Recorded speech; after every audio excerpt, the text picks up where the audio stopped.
that we are able to post it on our YouTube site later on, either today or tomorrow morning. Thank you all so much for being here. I'm Maria Bernier from the Connecticut State Library. I'm here with my coworker Kim Poe, also from the State Library. Matt Giza, if you want to wave, from our Connecticut Library for Accessible Books. And my coworker Ashley Sklar, who's somewhere in the column of people there. I would like to go ahead and get us started by introducing our panelists. We have amazing people here with us today who are doing great work in both the library and volunteer communities. And as I mentioned, they're bringing their expertise to us today and their time. I'm going to let them introduce themselves because they're a lot more knowledgeable about themselves than I am. And we're just going to go down in the order that everyone's listed on the slide. So Arlene, if you wouldn't mind introducing yourself. Absolutely. Hi, everyone. My name is Arlene Lugo. First, I want to say thank you so much for having me on this panel. I'm super excited to be here. I'm the program director for the Connecticut Tech Act Project, which is a small but mighty program. We're statewide and we help people with disabilities and older adults or seniors have access to assistive technology in their home, for work, for education, and for community access. We do this by providing assistive technology device demonstrations as well as device lending to people so they can interact with the devices and take them to the environment where they need it most. They get to use it over a brief period of time to determine if it's the right device for them. And those are just two of the many services that we have to offer. We serve all ages and all disabilities. And we also work with organizations like libraries to help you better serve your customers with disabilities and who are aging. I look forward to telling you about how the Connecticut Tech Act Project can help you and be a resource for you and your customers. Thank you. Thanks so much. Thank you, Arlene. And we'll hop over to Maria, if you wouldn't mind introducing yourself. Hi, yes. My name is Maria Giacovino. I'm the school librarian at the American School for the Deaf. I've been the librarian here for about 12 years. However, I've been employed here for 24 years. So I've held several different positions and been of support services here in a variety of different capacities. I'm here as a resource for any libraries that might be interested in providing services for deaf or hard of hearing patrons. And I hope I can help you all to provide better services for them. Thank you. Awesome. Thanks, Maria. And Mary, if you wouldn't mind introducing yourself to the group. All right, my name is Mary Silverberg, and I am a retired speech and language pathologist. I retired from the New Britain Public Schools, and I've spent 40 years in the public schools working with all ages, from preschool on up through seniors in high school. I'm also legally blind, which was an interesting challenge initially. More so to the people who had to hire me than me, to tell you the truth. I had to convince them, yeah, I can really do this. It's okay. I found it to be a real asset over 40 years as well, more than I ever imagined. Aside from being on the Connecticut Library for Accessible Books, I am also the second vice president for Connecticut, the National Federation of the Blind of Connecticut. And I also co-chair the Advisory Commission for People with Disabilities here in West Hartford. So thank you for inviting me, and I'm very happy to participate today. Thanks so much, Mary. And Smita, you're up next, please. Thank you for inviting me today. I'm Smita. I work at the State Education Resource Center. I am the Assistive Technology Consultant and the UD Air Consultant at CERC. And we have a learning library. I do 80 demos and training in assistive technology. And of late, it's been very exciting that we've been working with a lot of public libraries around the state, doing Zoom trainings, showing them accessibility features of the devices that their patrons might bring. So I'm really excited about this, and I hope that we can connect with other libraries as well to provide some of the services. Thank you once again for having me. Super. Thank you, Smita. And I just wanted to remind everybody what we're talking about today is a wide range of disability. So we'll be thinking about visual disability, auditory disability, cognitive and intellectual disability, where a person might have a greater difficulty with a mental task than an average person. That could include autism. It could include dyslexia, attention deficit, some kind of memory loss. It's a wide range of disability. And we'll also be thinking about motor disabilities that affect mobility and dexterity, such as an injury, a loss of limb, arthritis, something like that. And I'd like to remind everybody that people can have a combination of disability as they come to your library. And also remember that we often acquire a disability or a functional limitation as we age, and accessibility helps everyone. And what I love is that libraries are for everyone. We have this slide here, and Kim, I think I stole your thunder. You were going to help us explain what we're doing here today. No, I think that's great. You said it all. I think if there's anything to add sort of from the nitty-gritty library aspect of this is, you know, there are opportunities and situations when working with us at DLD in particular with regards to perhaps grant applications or construction changes that are happening in the building, where we ask librarians to think specifically about accessibility. How is your program going to be made accessible for anyone who walks through the door and wants to participate? And that's one of the things that we're actually going to be doing here today. Sort of our main spotlight is we are going to bring to you all and to our panelists here 4 different scenarios, real scenarios that we have seen at DLD. And our panelists here are going to give you examples of how some of those programs and activities can be made accessible for anyone who participates with your library.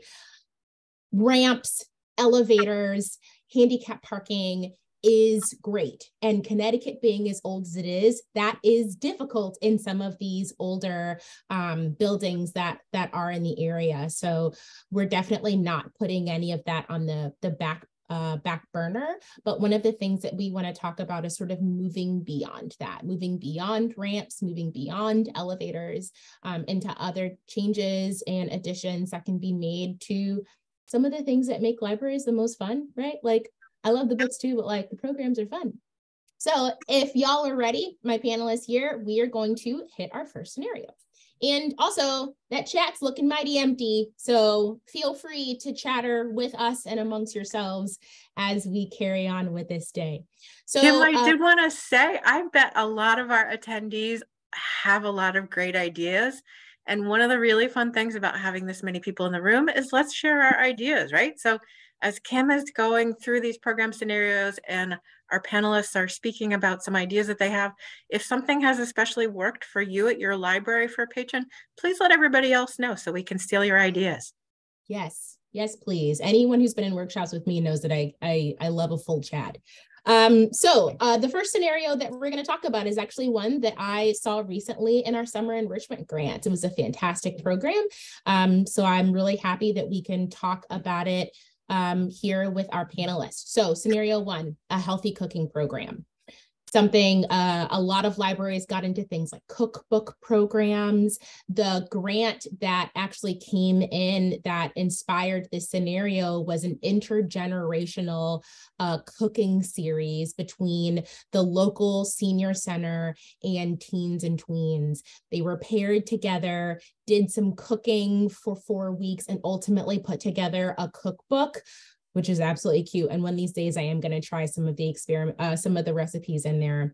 But I'm going to take it to my panelists, and feel free to raise your hand or something if we don't want too much over talking. But what are some accommodations that can be made to a program like this? And not just this cooking program, which is this scenario, but to any maker type of program, be that crafting for Valentine's Day or the holidays, or some of the tech programs that we're seeing pop up quite a bit in libraries with Arduinos, Makey Makeys, So whoever on the panel has an idea first and wants to pop a hand up, so I don't put you on the spot and call you out, call your names. Mary, what's something that you think we can do?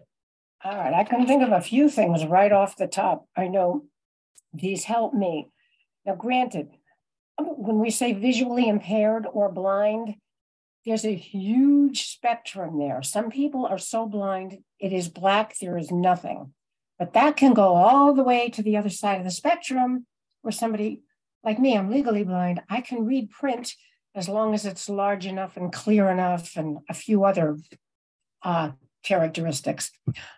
But so you kind of have to go with what people ask for and what they need. And I'll give you a few examples. If your participants, if they have a talking label maker or label reader, I should say, invite them to bring it with them. Things like talking scales, anything that talks, anything that has marks on it.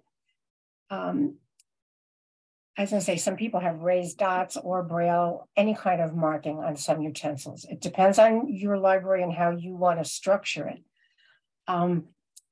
Whether you want to allow people to bring some of their own supplies or whether you want to provide them all. But there are lots of things out there to help read labels and ingredients. And people can do an awful lot with their smartphones these days to read almost anything. There's voice to text, so they can, even if something is seen, they can have it read back to them. There's all kinds of hand magnifiers that are lit. They're kind of high-tech, fancy things, but many of us own them. Or even if you have to borrow them, they're worth it because they can make it much easier. I was going to say organization is key. When you're going to have an activity, like somebody like me, if I'm left on my own in somebody else's kitchen with somebody else's stuff, I'm lost.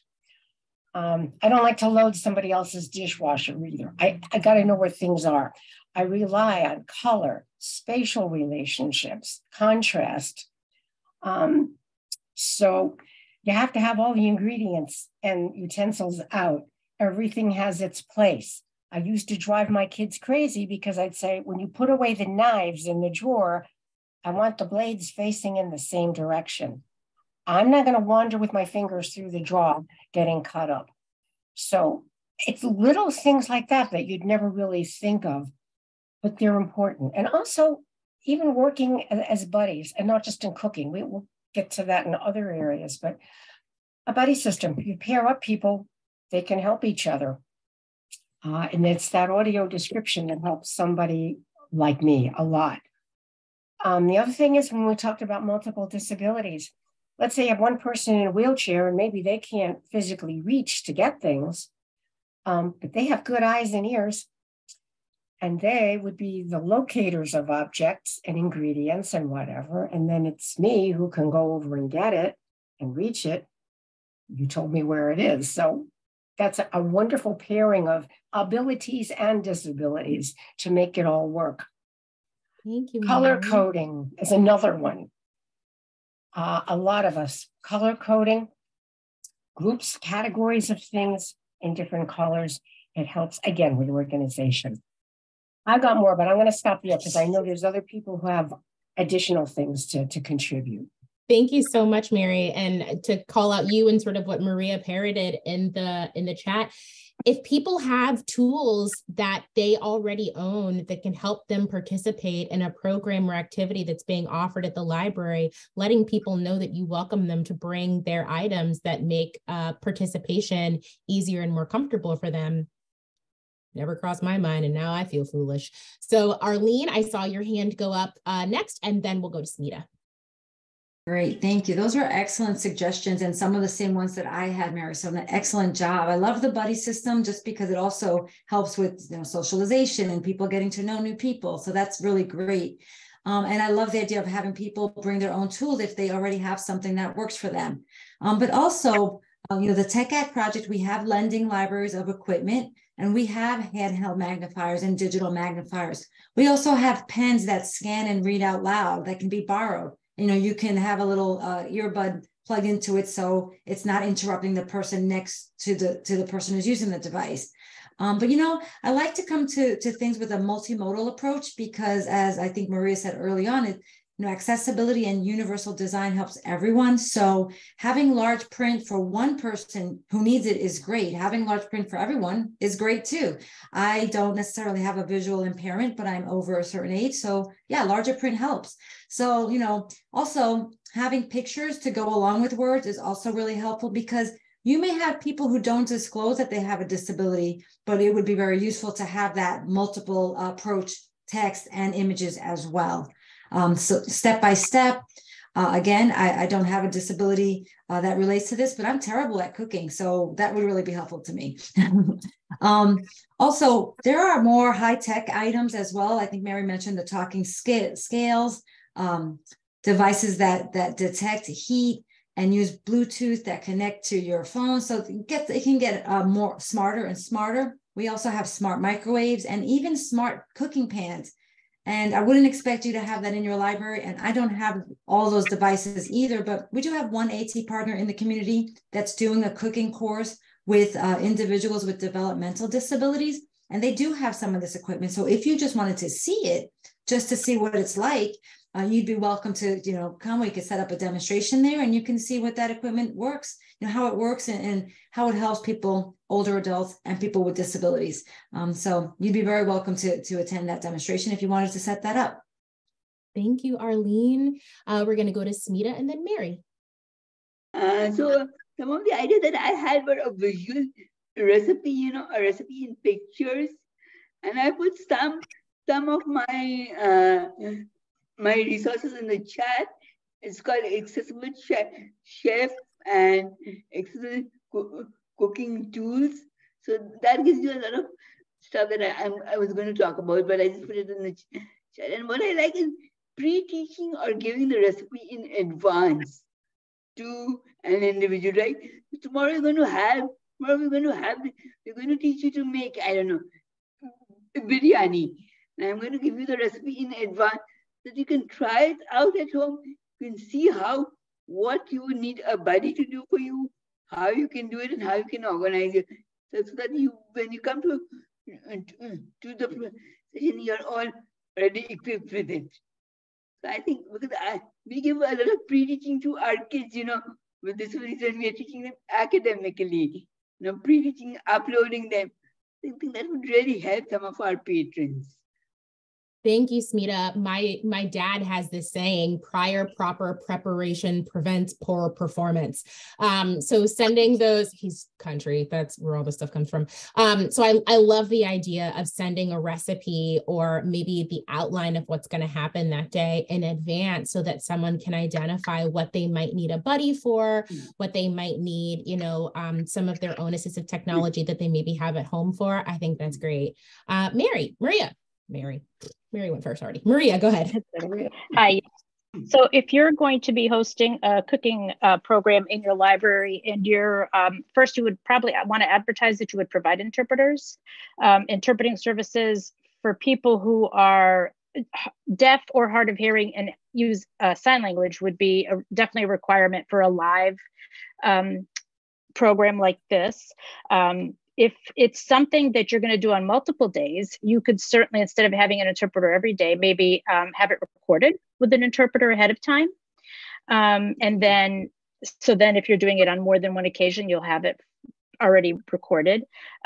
There's also a wide range of people with hearing disabilities. And so if it's an older person who may not use sign language, having some amplification equipment available for them. Not blocking the view of the presenter. So deaf people are very visual. They need to be able to see and be also kind of up close and not have a blocked view. So making sure that they have adequate seating so they can see who is presenting and have clear view.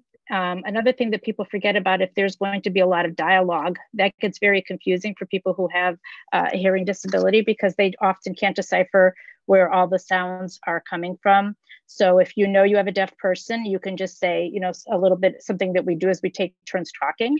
This way the person can, if they're using lip reading, or they can turn to the person. So if you have multiple presenters or multiple people involved, that's something that you need to make sure that they're aware of.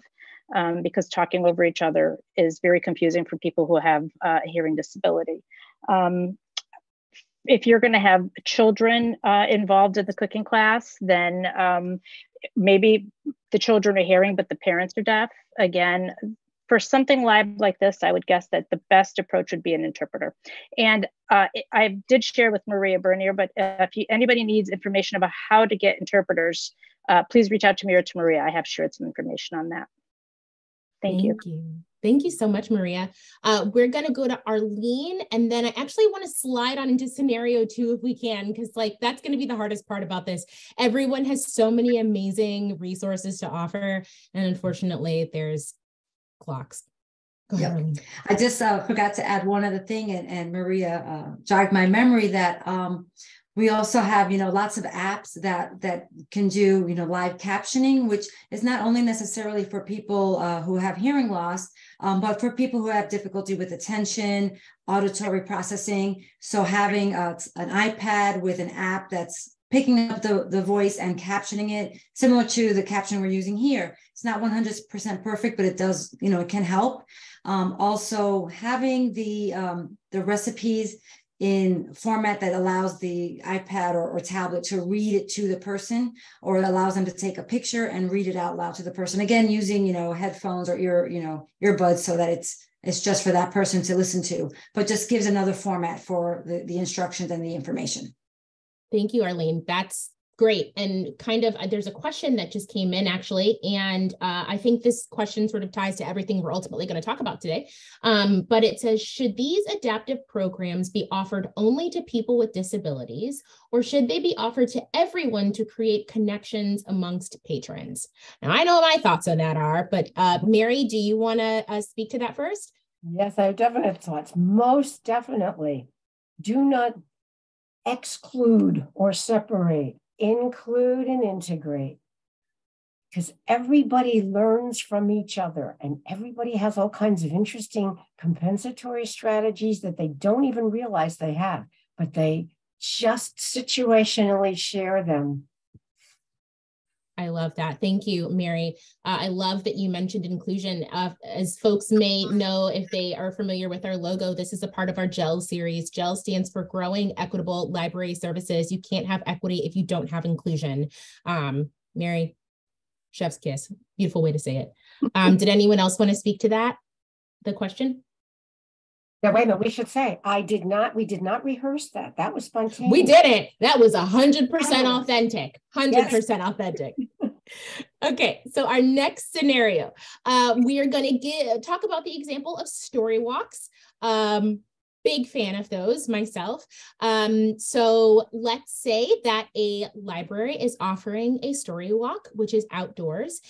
In this beautiful image, it's not so much a secret because the LibGuide page is not hidden, but the Connecticut State Library, along with the Department of Energy and Environmental Protection, is working on building 4 permanent story walks in state parks or forests across the state. What you are seeing is a picture of Dinosaur State Park, where the story walks signposts have been erected, and you see 3 little friends there who are the first test subjects of that particular story walk.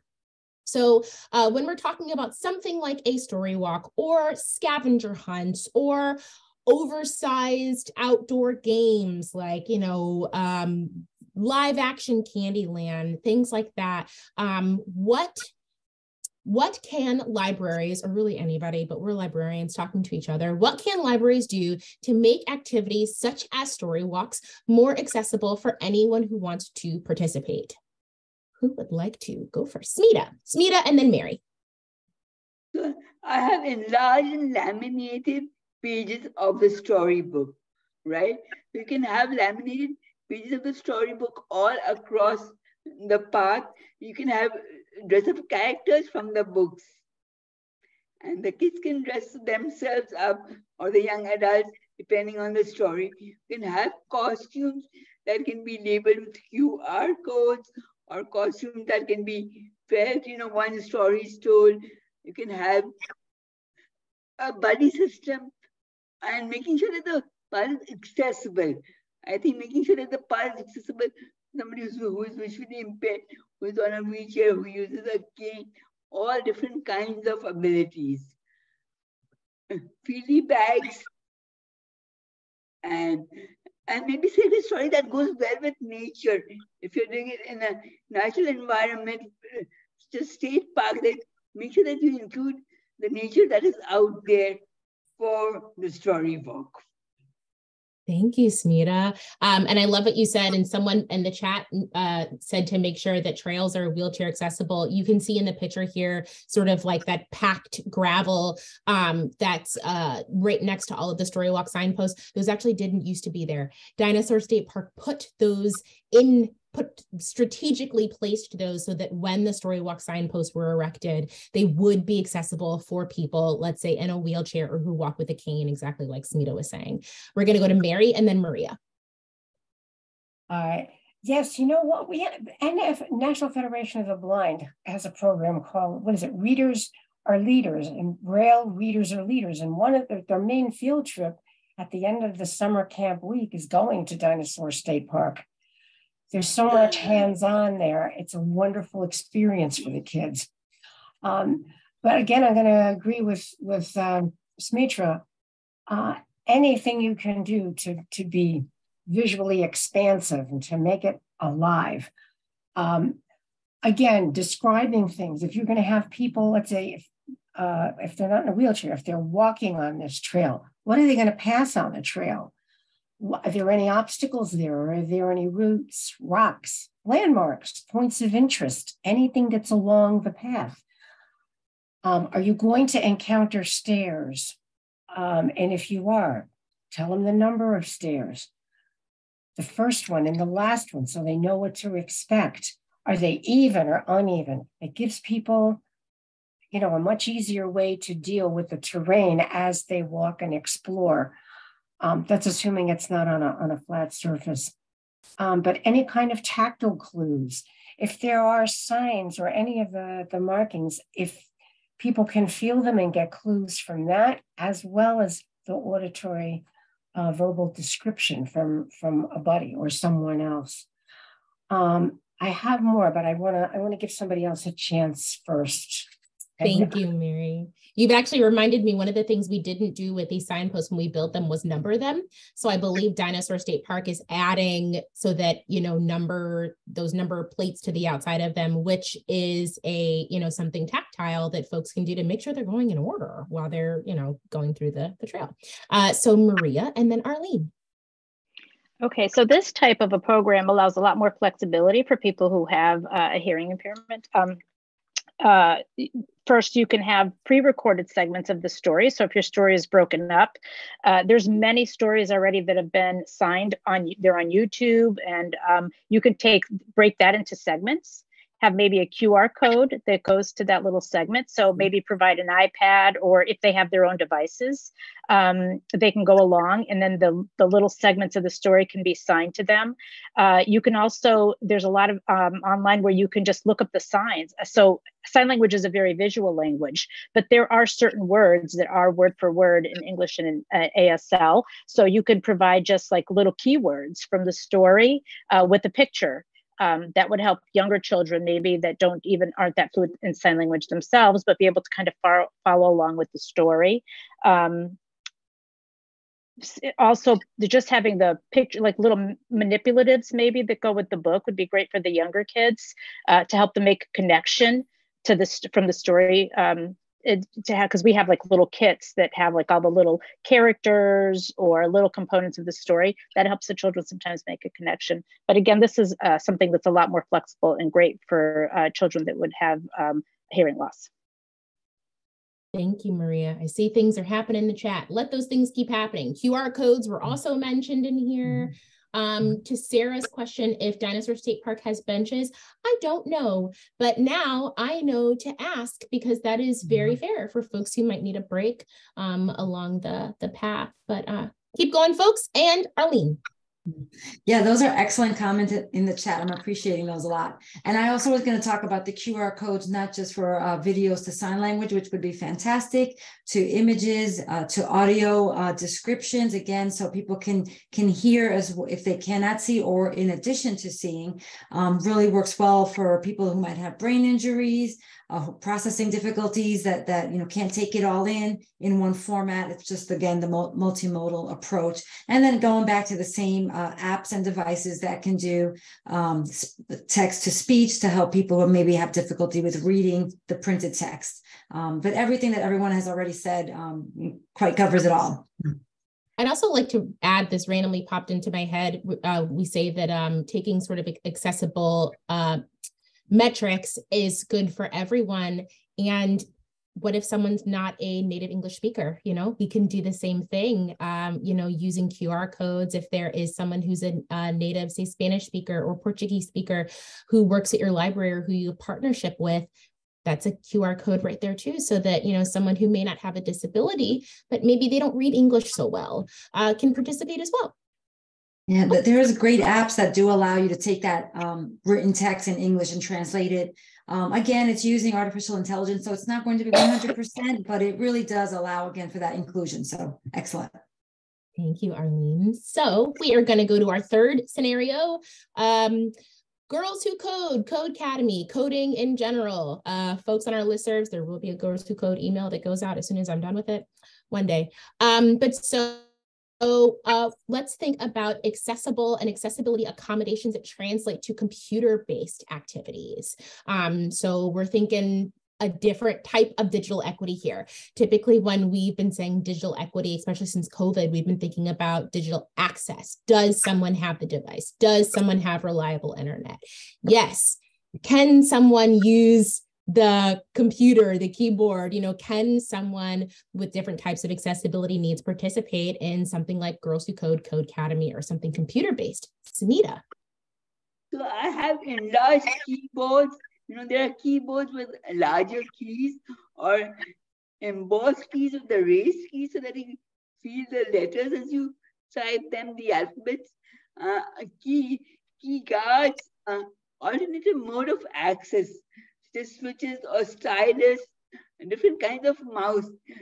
Mice, I know Irene's got so many different kinds of mice, and alternative to mice in her collection, and she's lent some of them to us. Screen readers, speech to text or text to speech, text to speech.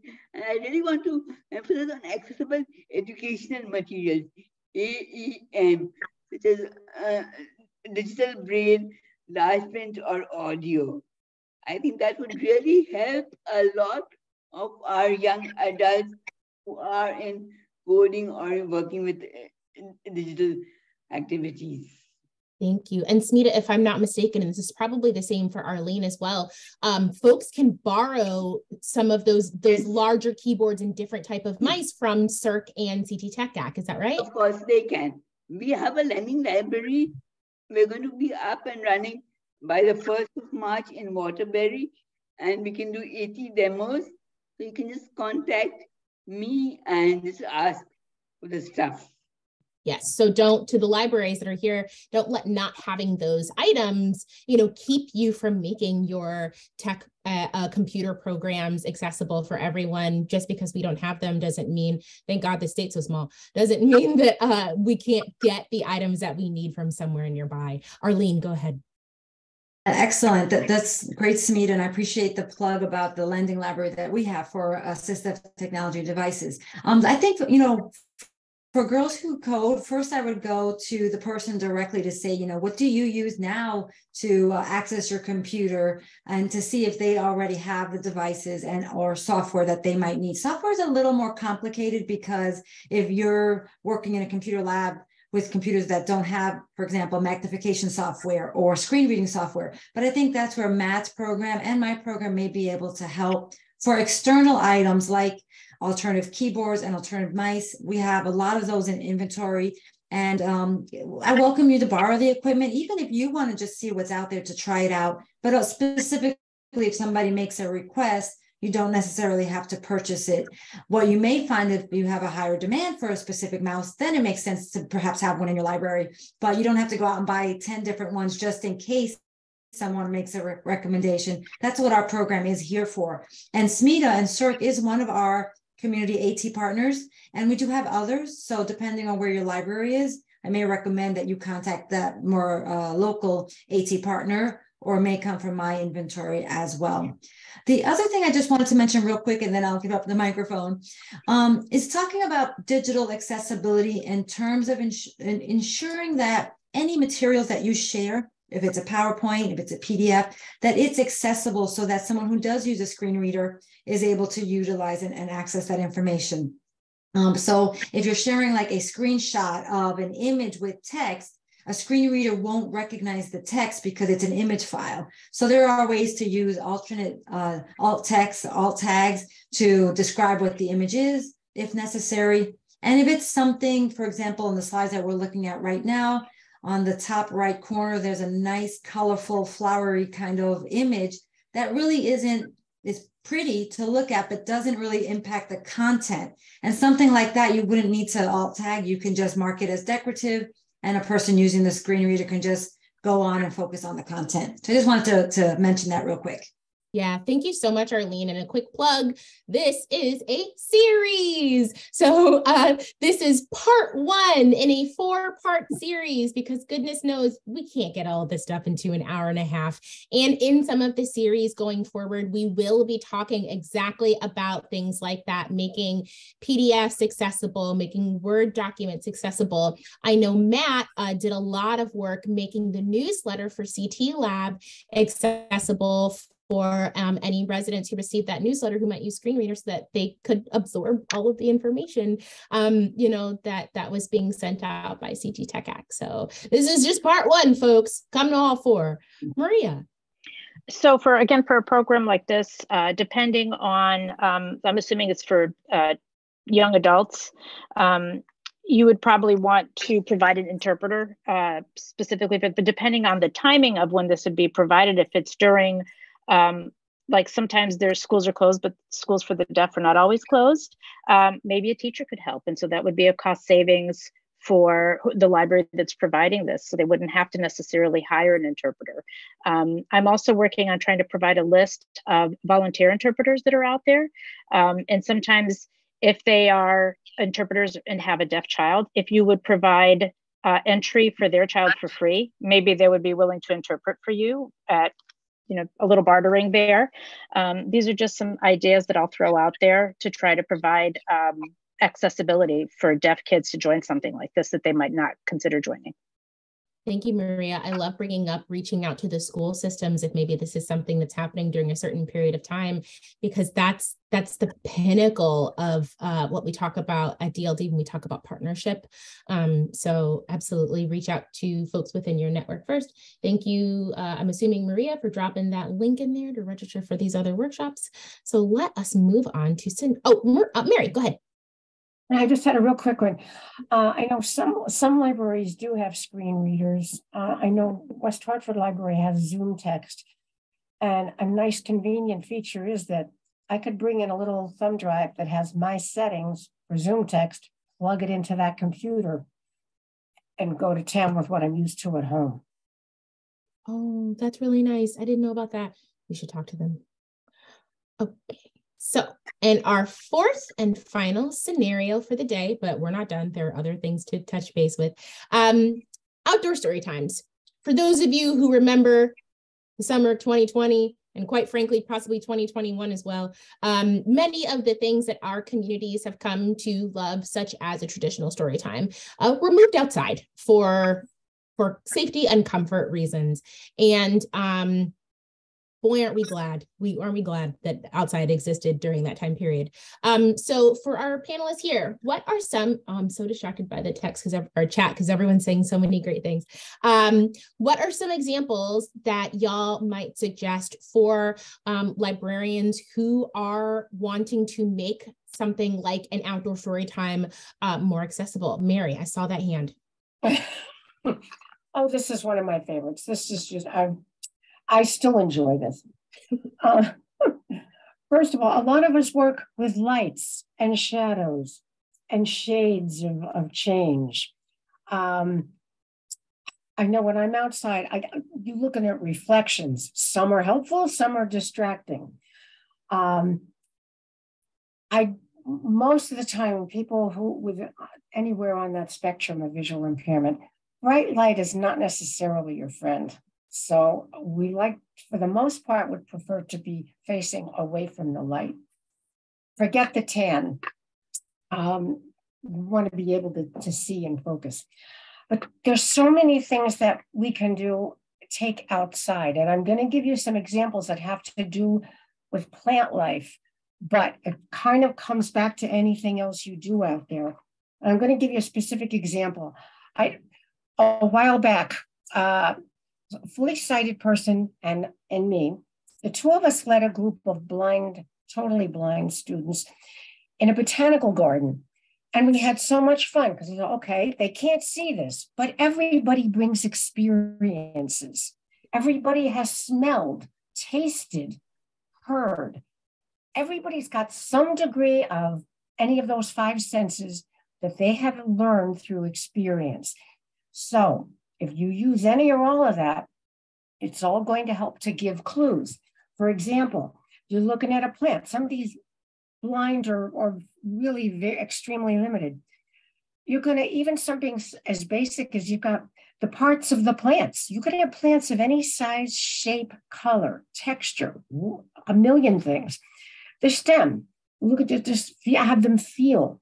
If there's a QR code to describe, that's great. But then beyond that, what does it feel like? Is it thin? Is it thick? Is it textured? Is it, you can look at the petals of a flower. And again, the size of them. Are they soft? Are they hard? The leaves, are they veined? Do they have patterns on them? What's the shape? Why do they hold water in the leaves or the stems? And what does that mean? All right, and then you look at how they smell. Is it a pleasant aroma or is it a foul warning aroma? What other animals and other plants are, let's say, part of the environment with this plant? There's so much information that you can draw out of, whether it's an adult or a child. And that brings their previously learned experience into your new situation, whether it's in the context of a story or a discussion or a nature walk, whatever it is. People will bring so much to that, but you can provide an awful lot of other information through the senses to help enhance that and bring it out. Mary, I said this before when we had our meeting, that is one of my favorite things, because as a lifelong youth librarian, the idea of taking a story time into the outdoors made a lot of sense, but the idea of turning the outdoors into the story time never once crossed my mind, not once. Thank God for the Marys of the world. So we are going to go to Arlene and then Maria. Excellent. Yeah, I love that description, Mary, as well. And I just think it's so immersive and everybody wants to be part of the experience. So that's fantastic. I think one of the things in our prep meeting, we talked about this, and it's definitely one of my bigger, I don't want to say pet peeves, but areas that I like to remind people about, which is that, oh, excuse me, that's just my smart thermostat checking the system in the background. I hope that didn't disrupt too much. One of the biggest things I like to remind people about is using a microphone, especially in an outdoor setting. Even if it's a small personal amplifier or speaker with a microphone, even if the group is small and you think everyone can hear you. I hear this a lot, I'm a teacher, I speak loud. I'm a performer, I speak really loud. And that may be true, but that doesn't necessarily mean that everyone will hear you, because people do have hearing loss that might be mild. And again, might not disclose as I have a disability. I just keep missing what the person is saying. It maybe sounds more mumbled to them. They might be shy. They may not want to interrupt a story time to say, could you do that again? And especially if we're talking about children, they may be even more self-conscious about asking you to repeat yourself. Often when somebody says, can you repeat that? And they literally mean repeat those words, the person goes into another explanation, and that's not what they're seeking. So having a microphone can just really help amplify the voice. It also helps for people that have difficulty with attention. It helps with their focus. It also helps for people, again, with auditory processing difficulties. So even inside, when you're in a group setting, I think it's just great to have the person who's speaking use a microphone and speaker system, just to really make sure that everything that we're doing can be heard by all. Unless, of course, they're deaf, in which case we have other accommodations for them. The other thing I was going to mention, and this goes across all of the programs that you offer, is that if you are doing registration, asking them, do you require an accommodation, and letting them select what they need would really allow them to have full participation. And of course, if they ask for something you can't provide, just remember that we're here as a resources for you to help figure it out, and see what we can do to make the experience as positive for them, as possible. So much for saying that, Arlene. And I will get to you in 1 second, Maria. I don't know how many people sort of register for our programs and maybe sort of take in the day and time and just sort of like go for it. But we make sure to add to our program descriptions, to let us know we have a form that can be filled out if an accommodation is needed. And what we say is we ask that folks give us 7 days notice. That way, if a piece of technology is needed that we don't own, that gives us time to reach out to Smita or Arlene or call Maria and say, hey, we need an interpreter, and get that situated and set within that time frame. And I think having something like, we realize that accommodations are needed, we realize that disabilities exist, please communicate with us so we can help you. Having that on everything, I don't know this for sure, but I would hope that it would be an indicator to some folks that the library has open ears and an open mind and is willing to work with that person. That's that visual indicator, right? That's everywhere, that they realize, that, okay, there's someone who will sit down and talk with me and help me find a way to participate in this thing that I'm interested in. It's just my 2 cents. I just feel very strongly about that. And even I, who have a large voice, anyone who knows me, I am that theater person. If a microphone is available, I learned to use that as well at all times, regardless of how loud and clear I think I am.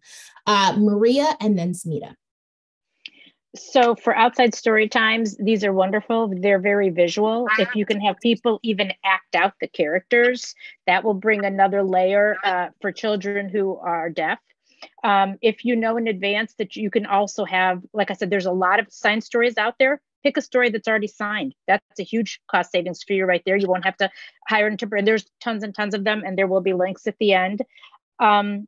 The other thing that I've just been aware of, there's a brand new ASL, well, not brand new, but fairly new ASL program at UConn up in Storrs. And one of their requirements for their classes is that they have to sign stories. So I'm partnering with them. I'm bringing some of those students here to ASD, but I've also asked, and I will provide this name to Maria or anybody else that wants it, and feel free to contact me as well. The gentleman up there who's a professor, and he will be happy to, because the students are up at UConn, but they may be from other towns or closer to your town, and may be willing to come and do a signed story for you. So and they need to do that as a requirement for their class. So there's another way of providing a service at no cost. I'm trying to think of, again, having hands-on things for the kids while you're signing the story. So if the kids, again, don't have the hearing capacity, but they have the little hands-on things, they can kind of follow along. Those are all things that we could do to enhance the experience for a deaf child. Thank you, Maria. I remember being so excited when you mentioned that there's like sites dedicated to story times or stories that we're familiar with that are already signed. Pop that video up, on a whiteboard or a screen behind you and read along with it. And in 30 seconds, you have made a program that much more accessible to people who maybe otherwise wouldn't have even thought they could participate. So and there's tons and tons of them. I love that. I love that. All links will be everywhere. Smita. So one of the things that I had is the use of voice output devices for kids who are unable to speak and participate in the story. We have 4 messages, 8 messages, 1 message voice output device that you can borrow from us and pre-program them with the picture so that the young child can participate in the story by answering questions when you ask a question, or you just have a picture board with the story so that the young child can participate in the story. And one more thing that I have is using jumbo clips or cloth pegs as page turners. But sometimes kids find it difficult to turn the page of a book, right? So you give all the kids a book, brown bear, you're going to talk about brown bear. But so some of the kids, they might have difficulty in turning the page. Just putting a jumbo clip or a cloth clip at the end of the page so that the child turn the page and be a part of this story time. I've used that in my other life when I was a teacher in India. Your other life, Smita. And that actually I had a whole other life that you guys don't know about. I have two things. I just want to say that the place where this video is going to live on our GELS website, that maybe Ashley will be so kind as to drop into the chat.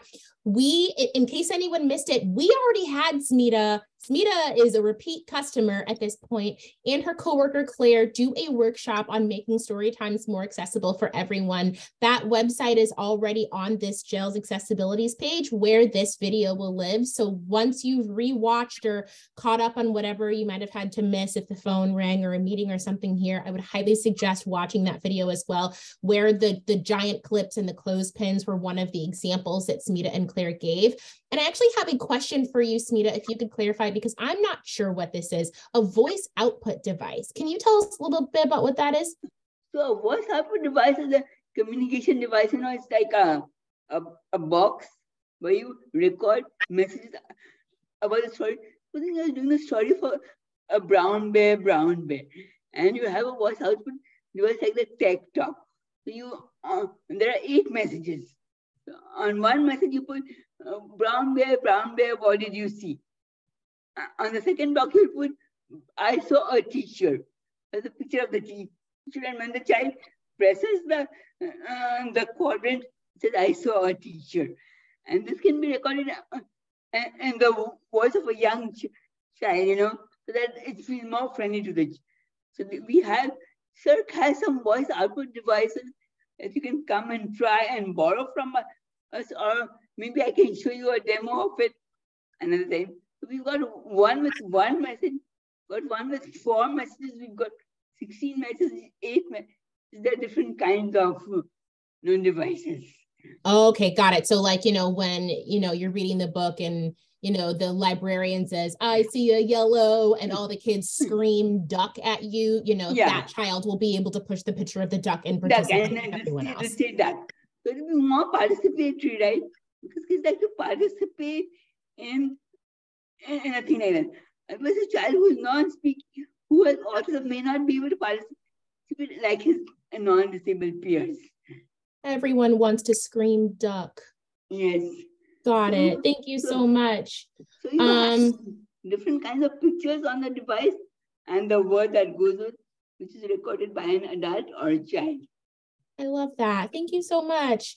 Everyone wants to scream duck. Okay. So this is sort of, as far as program scenarios, this was sort of the last one before we move on, but there was a question that was dropped in the chat a couple of scenarios ago, probably.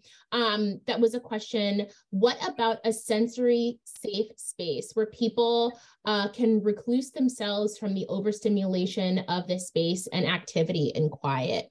And what I can say is that as someone, I sit on the CLA exhibits board, and we are actually working on creating a room like this. Conferences can be incredibly overstimulating for me as well. There were folks who watched me have small moments of panic because I just couldn't smile and wave at one more human.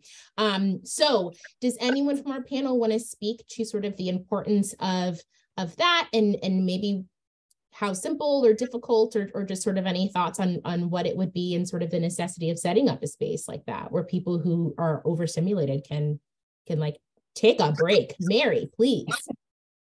Not only in libraries or schools, but I see this this was something that came up in our planning our new community center that we're in the design stages of in West Hartford.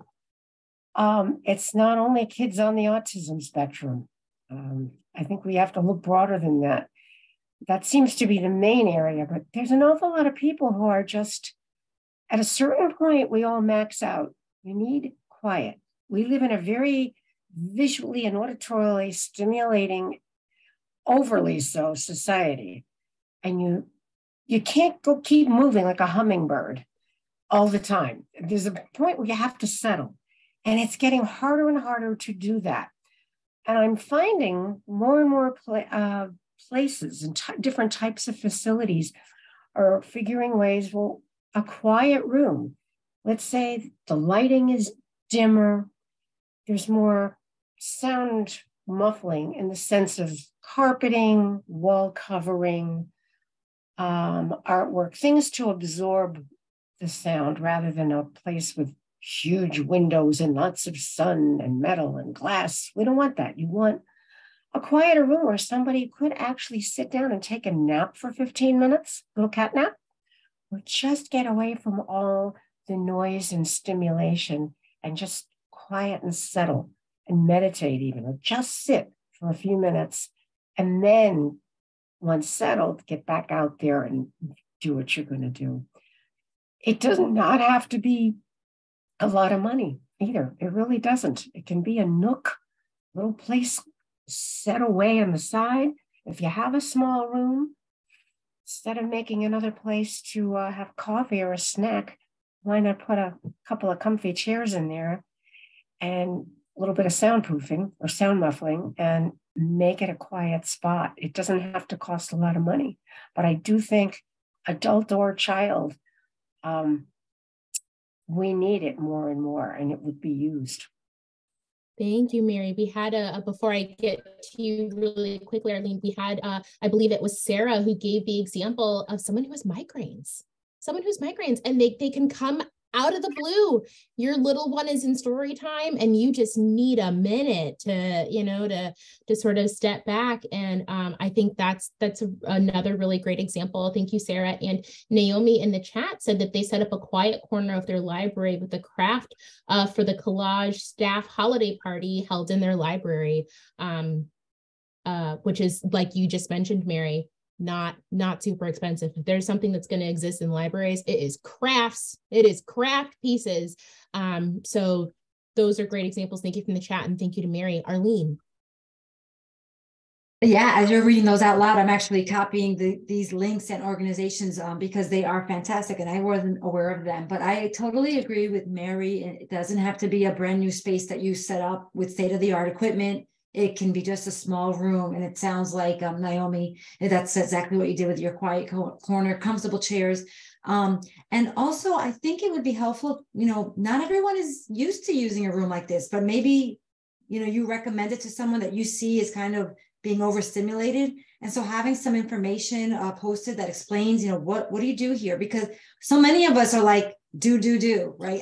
I don't know how to just sit. And like Mary said, meditate. What is that? So having instructions that say, this room is here for you to just relax, take 10 minutes, having some sensory tactile pieces of equipment in there would also be really nice. One of the things I do want to mention, and I'm sure all of you already do this as a result of COVID, and I know for us in the AT centers, sanitization of equipment is really important when we use hospital grade wipes.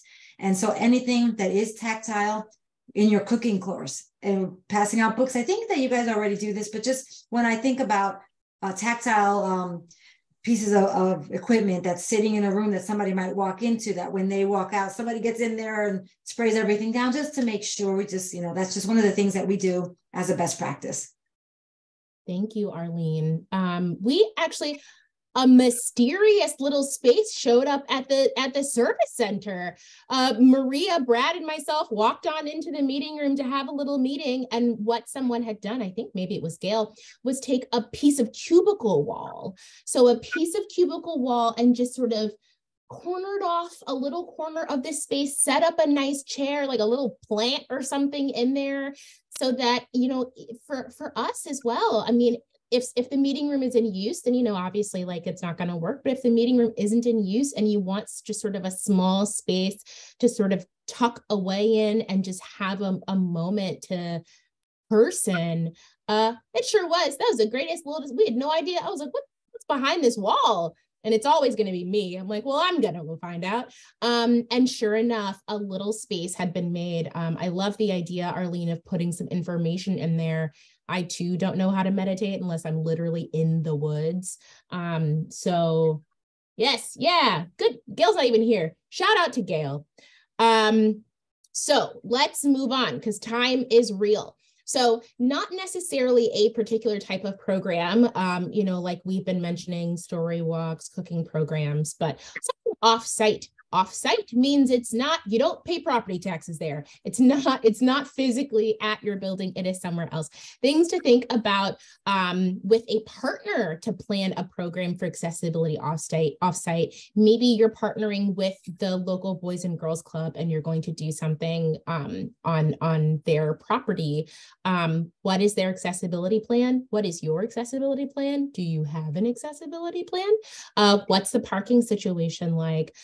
What is the accessibility of the building? We mentioned this is Connecticut. The state's old. We've got a lot of old buildings that were not built to take accessibility into account and can't always be torn down or sort of changed in the ways that we want. Accessible restrooms, furniture, things like that. Smita, what you got? Ensuring accessible routes, right? I use a wheelchair, and when I go to schools, I'm unable to access all my participants because the tables are placed so close to each other, right? Or when I'm at a conference, it's very hard for me to go and reach my participant at the back of the room. So we must ensure. I'm not talking about me, Smita, Bora. I'm just giving an example. We need to make sure all our office programs are accessible to everybody. You know, like having braille signs or having stuff like that. Ensure that they're accessible to everybody and not only to just because I'm going to be there today, you do it, but tomorrow you will not do it, right?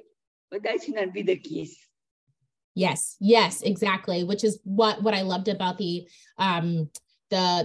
program that you did for us before with regards to story times. Our sensory story times that maybe happen once or twice a month, fantastic and necessary. Absolutely. If someone wants to come to a program on a Tuesday and that is not the day for accessible story time, should they still be able to participate fully? Also, absolutely. Just because Smita's not at, the first cooking program does not mean that whatever changes or additions were made for the next week's cooking program should suddenly disappear, right?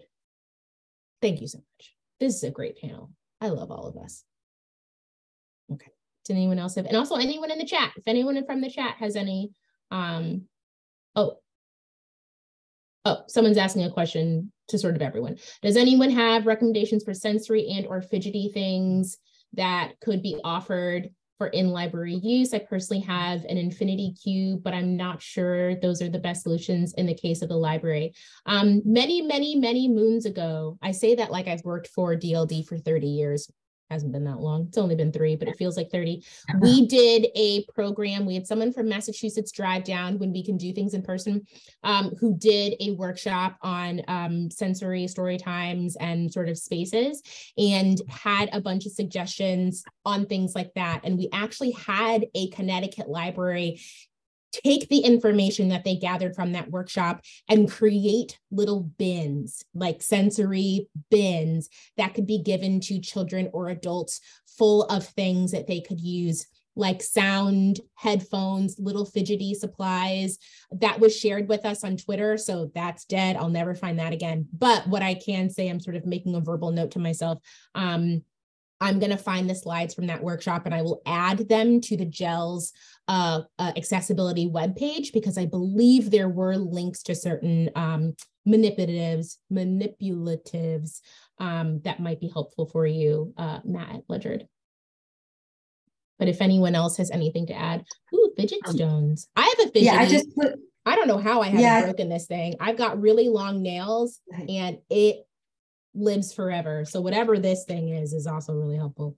Yeah, those are nice. The ones that you can squeeze in. But the fidget stones they just have different tactile surfaces. Some have bumps, some are smooth, some have different shapes. They don't make noise like some of the fidget toys do. So it is just some kind of a calming thing. So I'll see if I can find a link for it, but I know if you Google fidget stones, you'll find some nice ones. Thank you, Arlene. And to Liz, stuffed animals.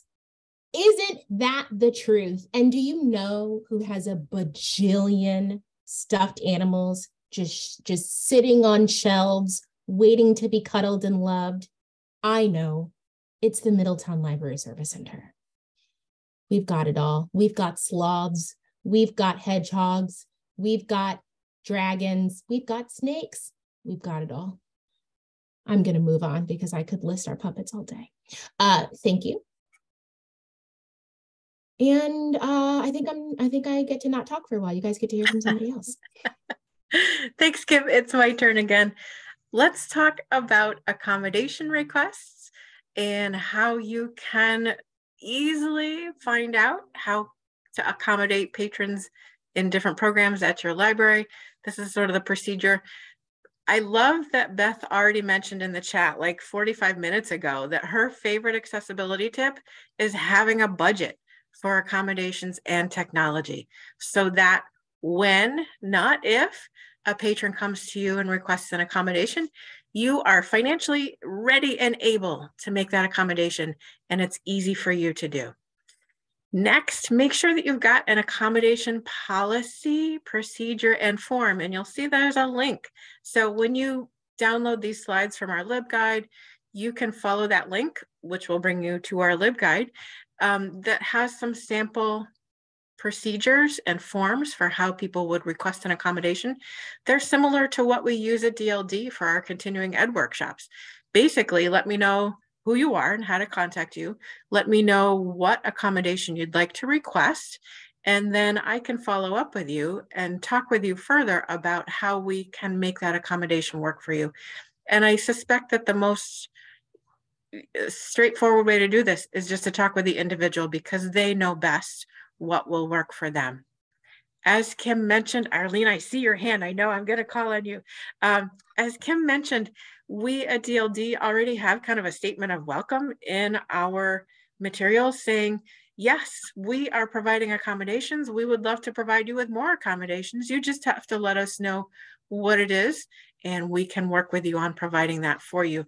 But there's also a statement of welcome that is a little bit more open and a little bit more proactive that you can include on your marketing materials about your programs and on your website to let people know that you are an approachable library and you are working on accommodations. So there is some sample language available to you to include in your own program materials.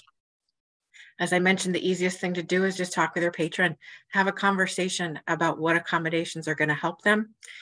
And I think what I'd love to hear from our panelists is this final point about what to do if we can't provide that requested accommodation, how to go forward with that. So I saw Arlene's hand earlier, and then Mary, we're going to come to you. So Arlene, if you would get us started. Sure. And just to add to the welcome statement, if you had signage in the library, just keep in mind again that some people are not comfortable coming up to you to say, I have a disability or I have this barrier, but, signage that says, do you need to magnify the fonts on your computer? And I'm not creative at creating flyers and that kind of thing, but I'm sure you are, but just asking those questions, let me know if you need help with a different keyboard or a different mouse.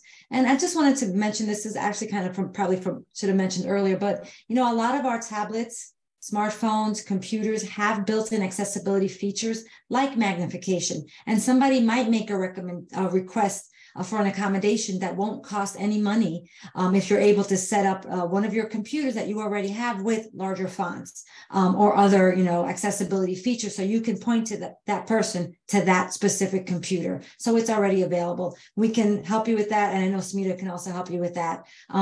So I would start there, letting them know your welcoming place is fantastic and letting them know they can ask, what you might already have. And if not, if they ask for something you are not able to provide, definitely let them know that you have resources you're going to reach out to I'm one of your resources, as well as the other people on this panel, that we can help you, figure that out. It doesn't necessarily mean you have to spend all of your budget on this one item, because, we want to make it reasonable. We want to make it useful for as many people as possible. And if I have it in my inventory, I would love to lend it to you, because I've had a lot of stuff sitting that doesn't get lent out, and I'd rather that you use it. So let me know.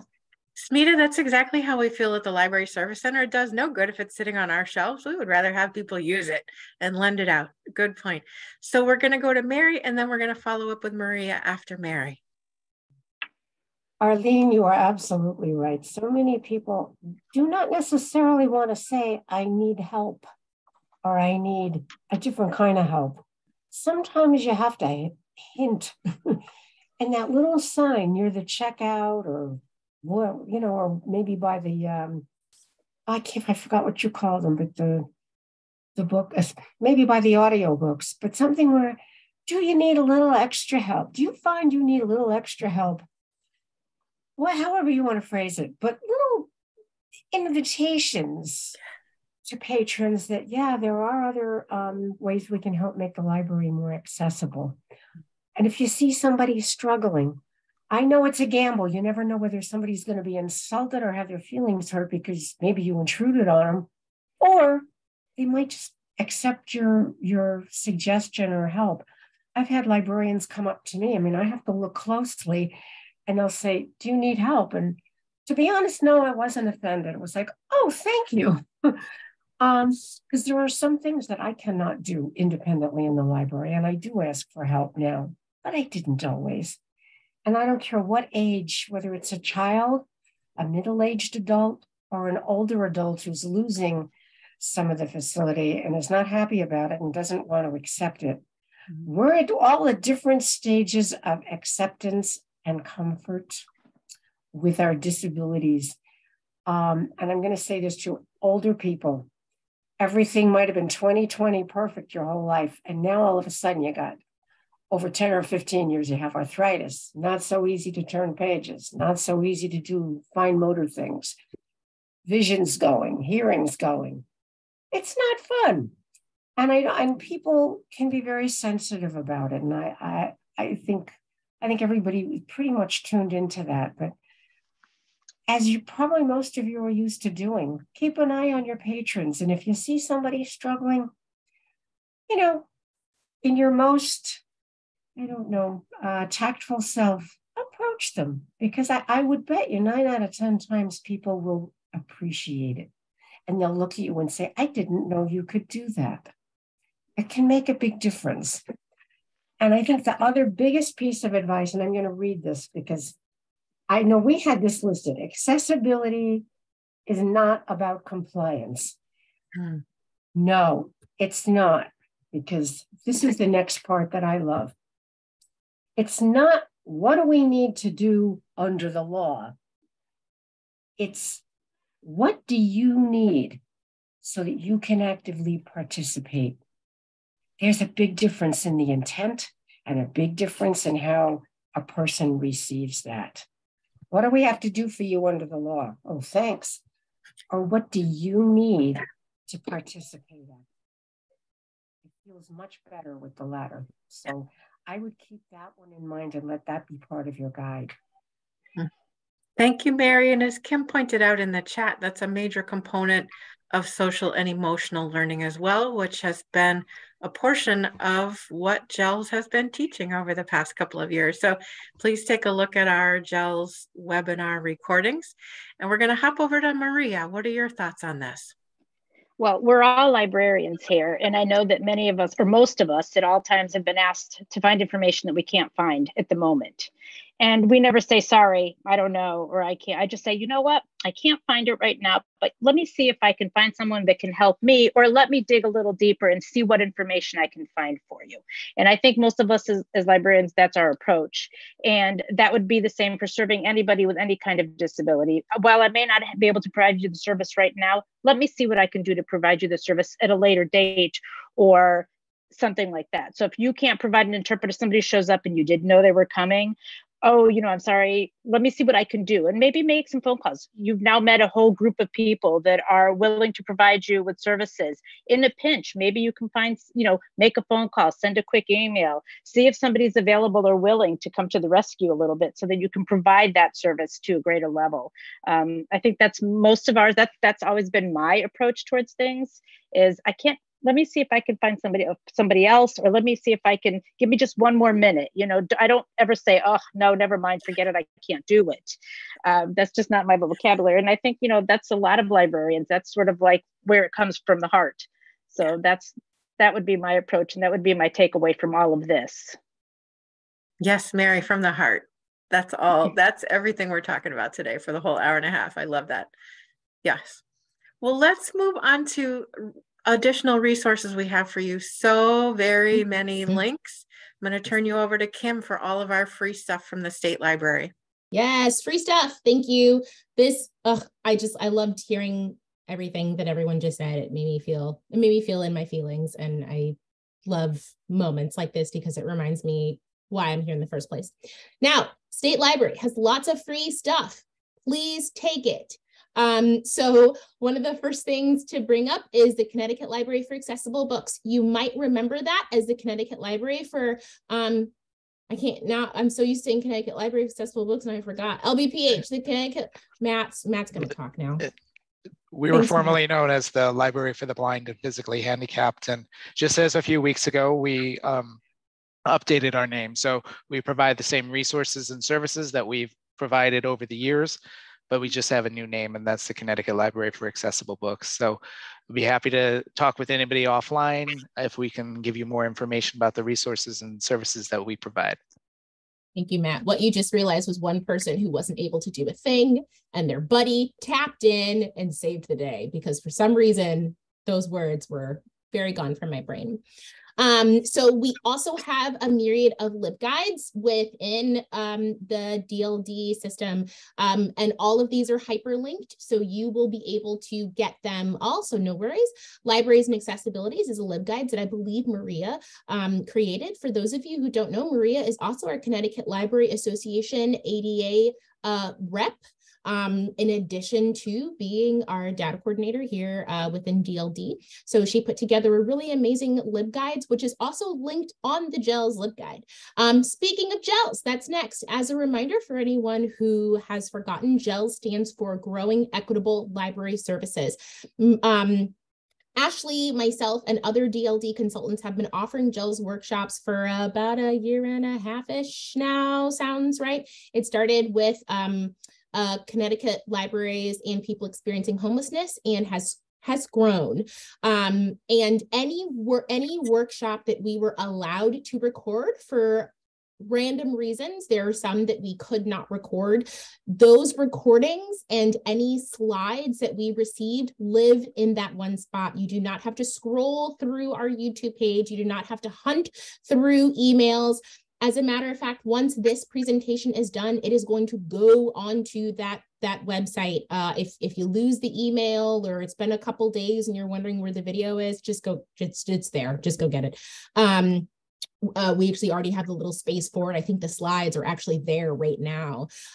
So any slides, as well as any just additional information, links. We have a web page of resources, links to various toolkits, featuring everything from racial equity to, as we mentioned, people experiencing homelessness. Here we're talking about disabilities. We're working on bringing you a series on working with people who are members of the LGBTQIA+ community. We're hitting it all. And if there's something that we've missed and you want to see it, please let us know. Please, we are here to help you. Niche Academy. I am a Niche Academy stan. For anyone who is not a millennial, stan is just kind of like a super fan.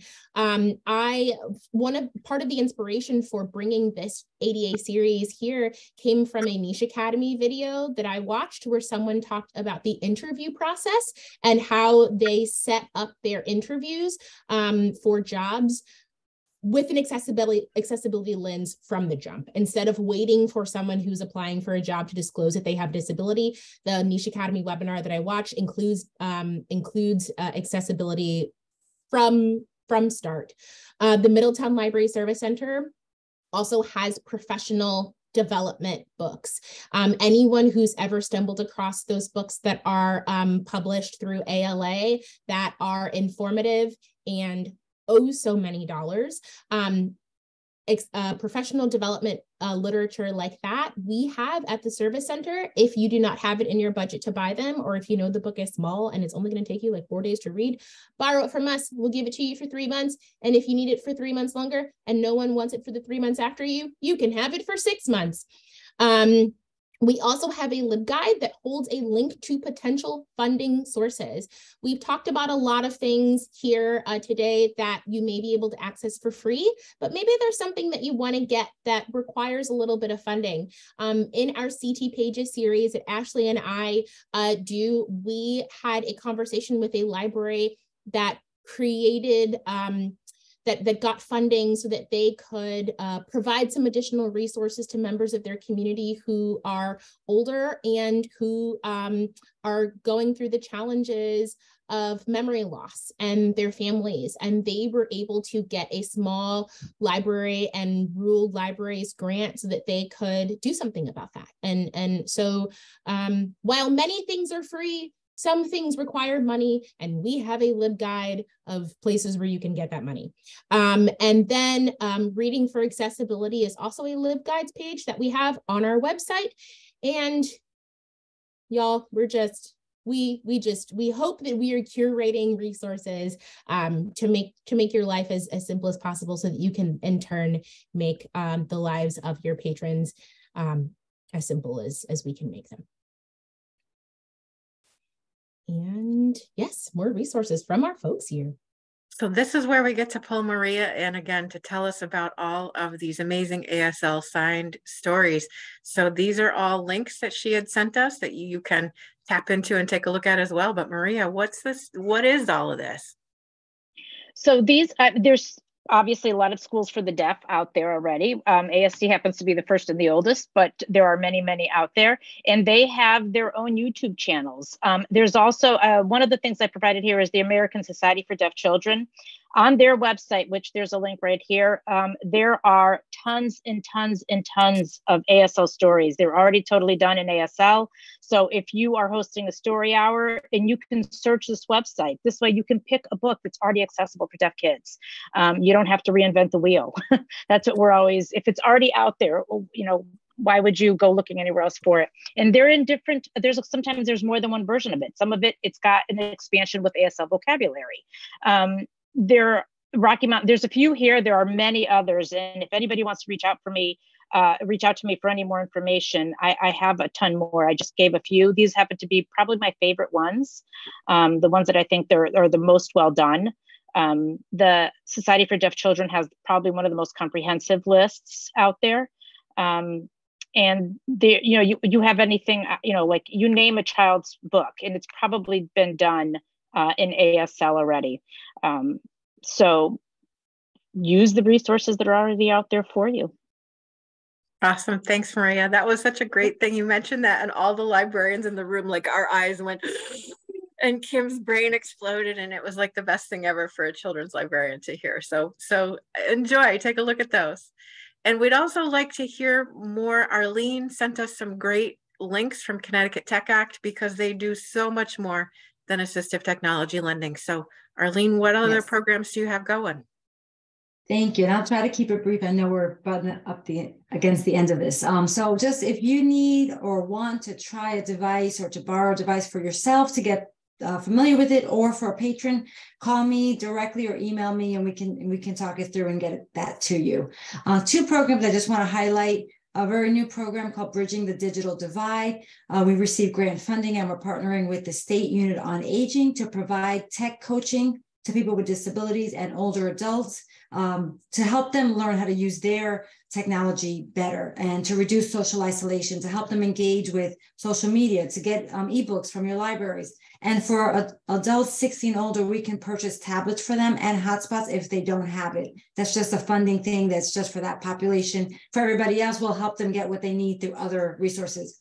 And access through technology is a very narrow population for people who have a combination of deafness or hearing loss and blindness or vision loss. If you encounter a person that has that combination, we want to know about it because we can, for free, no cost to them, assess them for their needs, provide them a lot of free technology and training. So just keep that in mind. You can always just call to talk about a situation if you have something that comes up. Thank you. Awesome. Thank you, Arlene. And we're going to be tapping into Arlene again in the future. So you'll see and hear from her, especially if you come to future workshops from the Division of Library Development. You will not get away from any of these people. Smita, what would you like to add? So I would like to put in a plugin for our AT demos and AT services to public libraries. We work with public libraries on an individual basis. We can do a Zoom training for you, or we can come to you with our petting Zoom with our AT stuff, or we can work with your librarians to show you how your patrons can use their devices more, access the device to access some of the stuff that they're doing. So we do a lot of services for the library. Just email me and we can just start talking and make an appointment with you guys. Awesome. Thank you, Smita. She has amazing coworkers too. Like she's got people, and they will come out and teach you and teach your patrons and set up a table. So there's fabulous resources here. And I think if we skip to the very last slide, we'll skip the questions because you guys have been so good about asking them in the chat. You'll notice that our final slide here, as well as our second slide, include email addresses for all of our participants, as well as links to their agencies and their volunteer work. So I do encourage you to find the slides on our LibGuide GELS page and download those. You'll be able to follow through all of the links. I also noticed that Kim put into the chat our evaluation link. So we would love to hear from you. Either you can click on that link now or click on it in a link in an email we're going to send you at about 4:30 this afternoon. We love to hear your thoughts about how these webinars went, what worked for you, maybe what we could change for the next time we do this, what was especially effective that we want to tell other people about. So please do fill out our evaluation. I'd like to reassure everybody, these slides are fully available to you, and I'm going to go through our chat and make sure that I pull out all of the links and all of the great ideas and tips and tricks that everybody mentioned, and I'll make sure to email those to you as well. Could be this afternoon or it could be tomorrow, just based on the time. And you will be able to find this recording up on our YouTube page shortly as well. So we are going to bombard you with resources. And I would like to thank all of our fabulous panelists today, Arlene, Maria, Mary, and Smita, for your time, for your expertise, for sharing your insights with us. Mary, someday I hope to be able to volunteer as much as you do when I retire. I cannot wait for that day. It's a ways away for me. But thank you all so much for being here, for starting these conversations with us, and for being available as resources to people in the future. Really appreciate that from you. And we'd like to thank all of our attendees today. Much appreciated for your conversations and your tips and tricks. Thank you all very much for being here. And of course, please be in touch with any of us if you have questions as you go along. Thanks, everybody. Take care. Thank you, everybody. Thank you. Thank you. Bye.